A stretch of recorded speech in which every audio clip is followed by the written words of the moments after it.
Hi guys, I'm Bella and this is my 10-week-old puppy Jazz that we just rescued last week. Can you say hi, Jazzy? We've had her for 1 week now, so this video is going to be an overview of everything that I've worked on her with for her first week with us, and to talk about the progress that she's made and some tips that you can teach your puppy their first week with you to get them started on the right path and to give you the best chance of having a well-behaved dog, even though she's not behaving right now. I hope you enjoy the video and find some useful tips for you and your dog.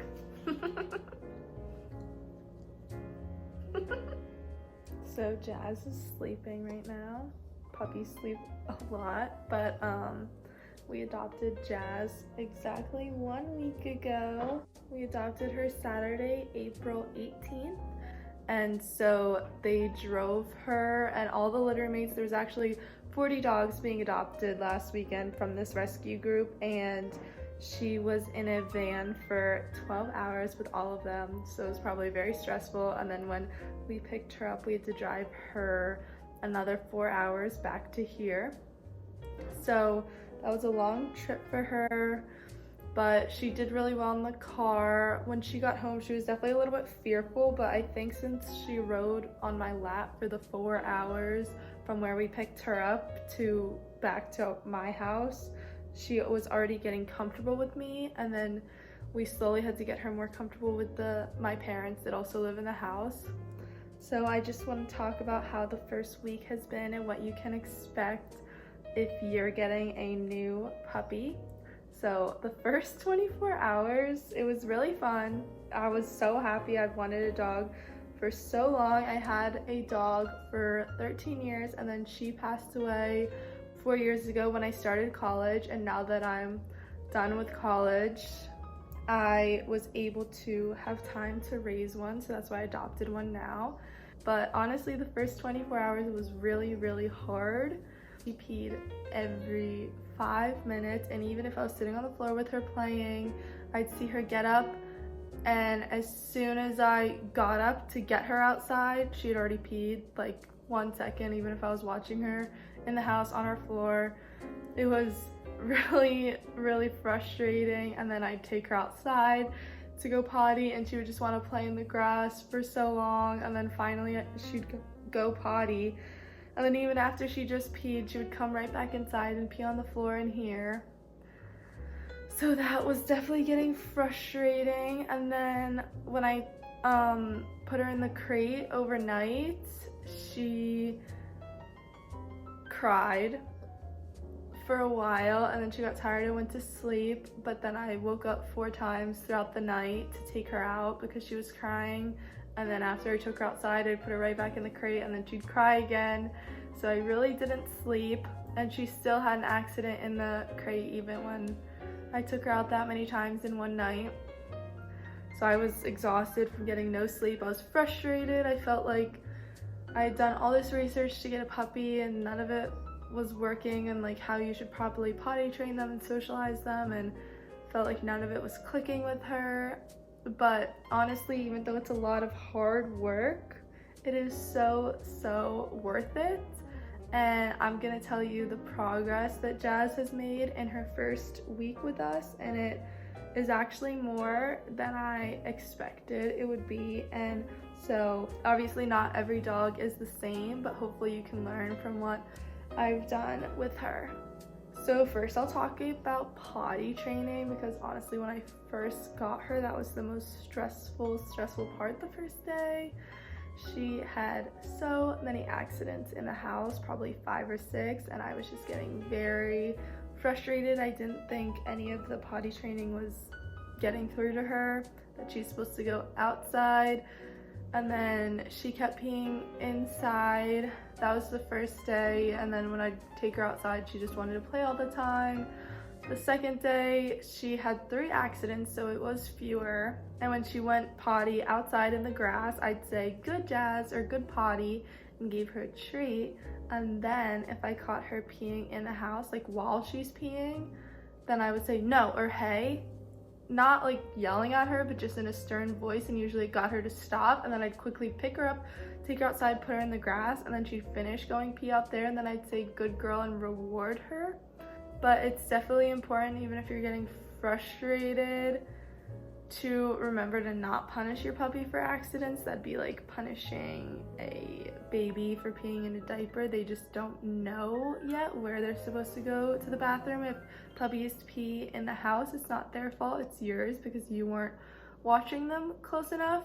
By the third day, she would go to the back door every time she had to go to the potty, because I would take her out the back door every single time to the same spot, and it definitely felt like she was starting to pick up on that. She only had one accident this day, which was she was at the back door, and as soon as I turned to get the leash on her, she had already started going. So that was definitely my fault. I just wasn't quick enough getting her outside. And then since that day, she hasn't had an accident in the house, which is really, really good.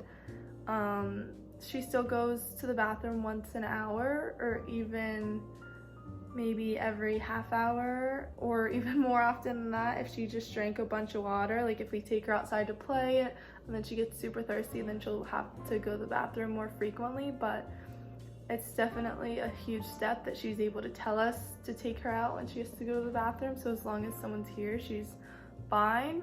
And you have to remember that puppies have small bladders, especially small breeds. She's only supposed to be 20 pounds when she's full grown, so she'll learn to hold it as she gets older. But it's better to take them out every 15 minutes than to let them have accidents in the house and for them to think it's okay to do that. Like, potty training takes a long time. She's not fully potty trained. It takes 6 months to a year to consider them completely housebroken, but I really feel like she's made so much progress from the first day, to the point where that was my biggest frustration the first day, and now it's like not an issue because I am home all day, every day with her. Since social distancing, stay at home, I am able to take her out as frequently as she needs to, and I'm confident that as she gets older and grows bigger, she will learn to hold it more. So crate training kind of goes hand in hand with potty training. As far as potty training goes with it, so the first night I had done some research and I saw maybe if you have a smaller crate, then they're less likely to have an accident in it. And also if you put it in your bedroom, then that might be better, because then they're closer to you and they won't freak out that no one's around them anymore. But that was definitely her worst night for her. I put her in her carrier, which is like more of a covered roof rather than an open wired crate, and she just cried so much, and it was just really rough for her. And she still had an accident in the crate that night. And then the second night, I'd realized we played so many games throughout the day. I left her wire crate open, so she's in my kitchen all the time with baby gates so she can freely explore here. And then her crate, the door's open, so she goes in there a lot on her own. She usually takes naps in there during the day. Even when the door's open, she'll just go in there on her own. Her favorite toy stays in the crate, which really helped her think of it as a fun place. I put a few chew toys in there, and yeah, she really likes the crate. We'll play like games where I'll throw a toy in there and then she'll get it and then try to bring it out and I'll throw it back in. So we did that the first day and she really liked her crate. I never had an issue with her being scared of it. The issue was she would get scared when I closed the crate door. So the first day we worked on it a lot. She was a little bit scared when I'd close the door of the crate. So at first, when she was playing in there with the toy, I'd just close it while I'm sitting next to the crate, and then I'd open it. I wouldn't leave it closed for that long. And then I would close it while I stood up, still in her viewpoint, give her a treat, and then open it again. And if she tried to walk out at any of these points, I just let her, but then I would close the crate and walk right into the next room where she can still see me, come back if she stayed quiet, then give her a treat. And then that's how we really worked on it that first day. In addition to just playing games and making it a fun, happy place for her, I never put her in there as punishment. And the second night, that's when I decided she loves this crate out here. It is bigger than a lot of people recommended for her, but I was like, let's just try it. So I slept out here on my couch. so she could still see me from this crate in the kitchen, and she did so much better. She still had to get up twice throughout the night, but she really didn't cry as much, and it was just, I feel like she was more comfortable in that crate. She didn't have an accident. She would cry when she had to go out overnight, so I thought that was really good. So that's what we've been doing the rest of the time, and throughout this process I've been having her in this crate in the kitchen. I've been sleeping in the living room. For the most part, she would get up twice a night. She never had an accident in her crate, actually, and whenever I heard her cry, we'd go to the bathroom, and I'd bring her right back, put her right back in the crate, so she knew it wasn't time to wake up, it's not time to play. You're either in the crate or going potty. And then whenever I would put her back in the crate, she would cry for like 5 to 10 minutes and then get tired again and go to sleep, until 2 nights ago. She stopped crying when she was put in the crate at night. And even after she went potty, I'd give her a treat, then put her back in. I'd give her a treat for being in the crate again, and then usually she'd see that I'm sitting on the couch right there, and she'd go back to sleep. And then last night was the first night that she slept through the full night, and what I added was a blanket over top of the crate because a lot of sunlight comes into this room, and I feel like that was waking her up early.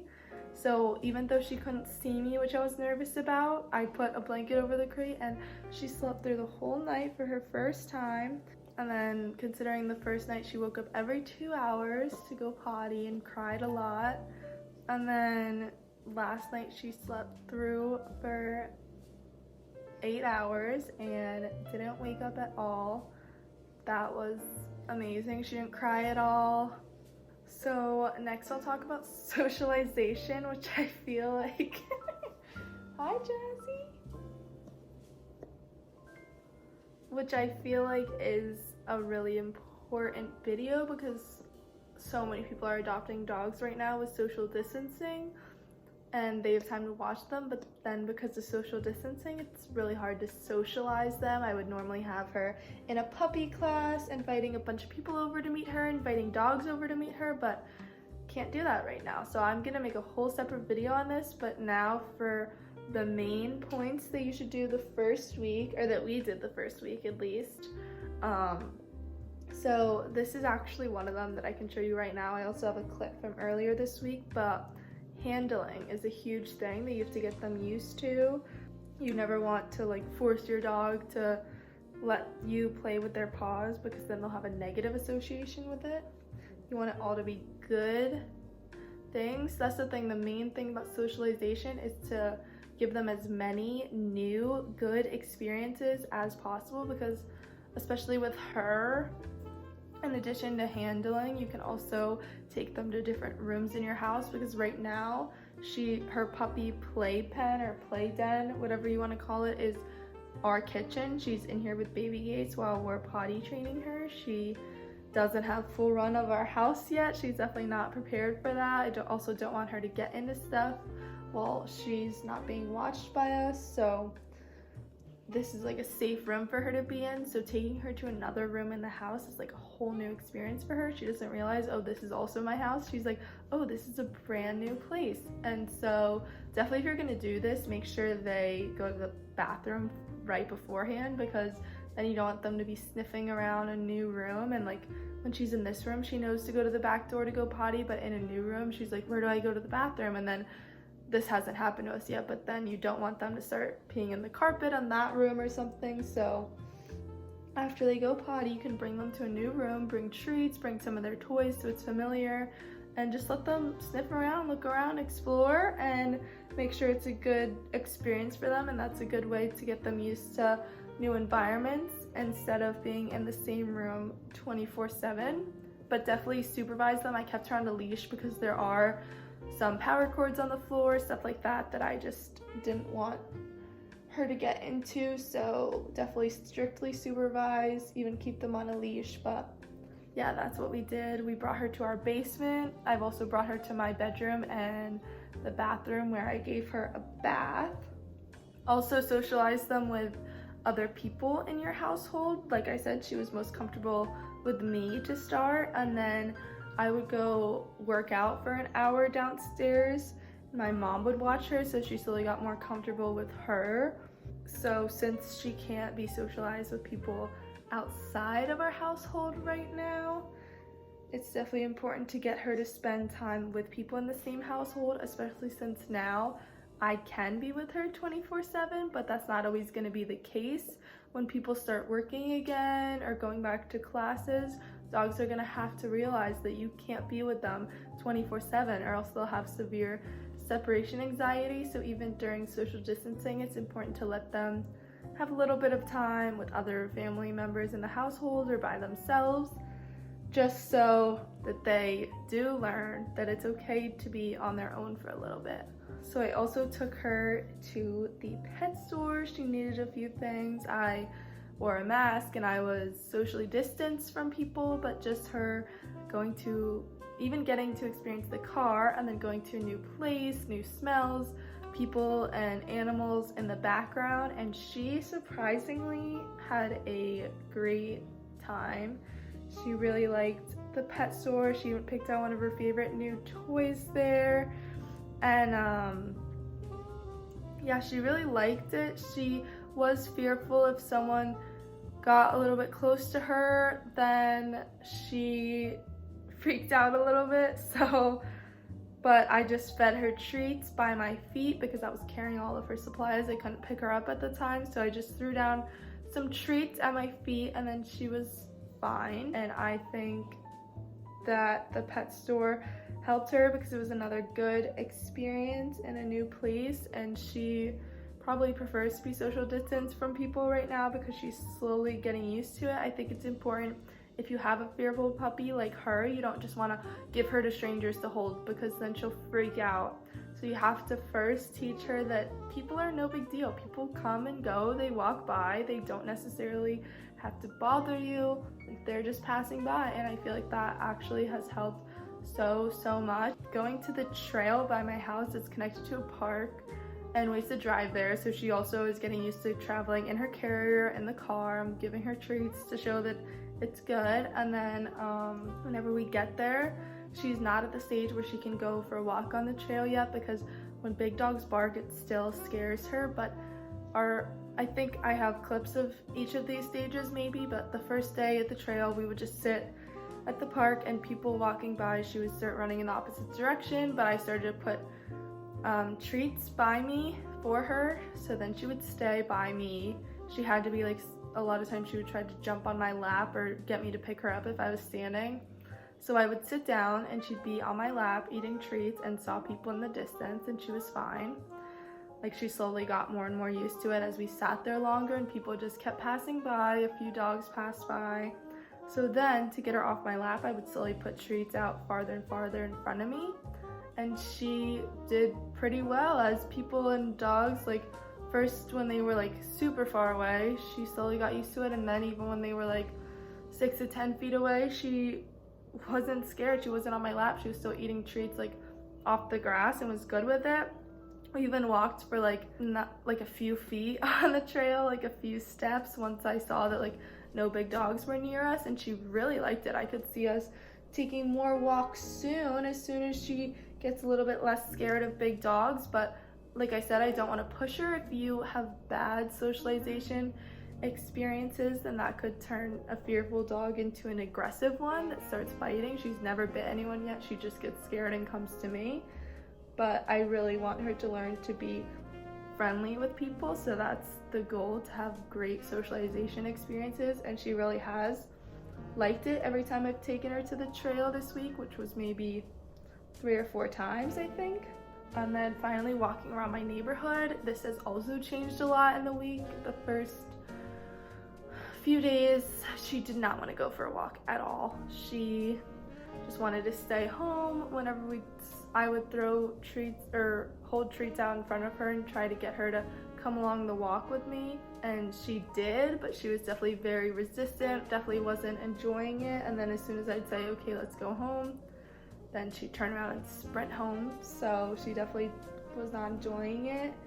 And then slowly I tried to walk her a little bit farther each day. And then maybe 3 days ago, she it was a nice day out. She really started to enjoy it. I let her, like, when we go potty, I want her to be very serious and just go to the potty, come back in, not chew anything, not explore too much, just know that it's potty time. But I wanted her to enjoy the walk, so I let her sniff all the trees, roll in the grass a little bit, just so she knows that going for a walk is good. And even as people walked by, I gave her a few treats and she was fine that time. And so that's definitely a good sign. And then also my aunt, cousin, and grandma live down the street and they have 2 dogs. And so the humans stayed 6 feet apart, but we let the dogs meet each other. And at first, she was definitely really, really scared when she saw them. She tried to hide behind me, stay on my lap. And we've had them meet maybe 2 days now, 3 days. And she's slowly getting more comfortable with them. She even went up to them on her own and was sniffing them. And then she'd like come back to me and stuff. But it's definitely a huge step, considering she would run in the opposite direction if a dog was even in the same area. And now she's going up and sniffing them. And she was taking treats the whole time. If your dog stops taking treats in a socialization experience, that means they're too scared and you need to back up from whatever's scaring them. You just want to take your time with it because this is a critical period for them. She's in her fear period right now, I believe, which a lot of puppies experience. They can experience it at different ages and depends on the breed if they even experience it at all. But if your dog is experiencing a fear period and is very shy and timid and doesn't want to be around people or dogs at all, then I could definitely help out, because that's what she was like and that's what we're still working on, and she's shown a lot of improvement just this week. The last thing I want to talk about is communication. This could be considered just commands or tricks, whatever you want to call it. I think it's communication because what is she doing? It's like, okay, it's so much more than just teaching your dog to do cool tricks, in my opinion. You have to have that communication with them so that they know what you want from them and they know that they can trust you and they have this bond and they know what you want them to do and how they should behave. So the first one I worked on with her is sit. And I think that's a good one because a lot of times when puppies come up to you, they'll just start jumping on you and you don't want them to get in that habit. So now you can say sit every time she comes over and she knows that's how she should behave. This one sits all the time now, even when I'm not asking her to. Just she thinks if she does that at any point in time, she'll get a treat. So I only give her treats when I say sit and then she does it. But another important one is come when called. So when I say Jazz, if she's far away, I want her to come to me. So I want her to learn that Jazz or come here both means to come to me. And so we've been working on that. And I also want her to know that Jazz or look at me means she needs to look at my eyes and pay attention to me. And that's another important one because if your dog's in a situation where they're staring down another dog, you need to get their attention on you. What else have we worked on? Leave it. I have a treat on the ground and then I cover with my hand and say leave it if she tries to go for it. Oops. And that's another life-saving one because if you drop a pill or chocolate or grape or something that dogs aren't supposed to eat, like if you're taking your medicine, right, then you want them to be able to know if you say leave it, they cannot pick that up with their mouths. So then we've also been working on drop it. If she's playing with a tug toy, if I say drop it and hold up a treat, she needs to let it go, which is similar to leave it, but it's basically if it's already in their mouth, you need them to drop it. So overall, adopting a puppy is probably the most challenging and most rewarding thing I've ever done. She's already my best friend and she goes with me everywhere. I'll be making a lot more puppy videos. Each of these topics, I only touched on the surface of them, so I'll definitely want to go into them with a lot more detail, and I have a lot other videos that I feel like could help new puppy owners just from hearing my experience with Jazz. And then I also just want to document her journey. I think it'd be really cute to make these update videos and see her progress that she makes and how she grows and changes.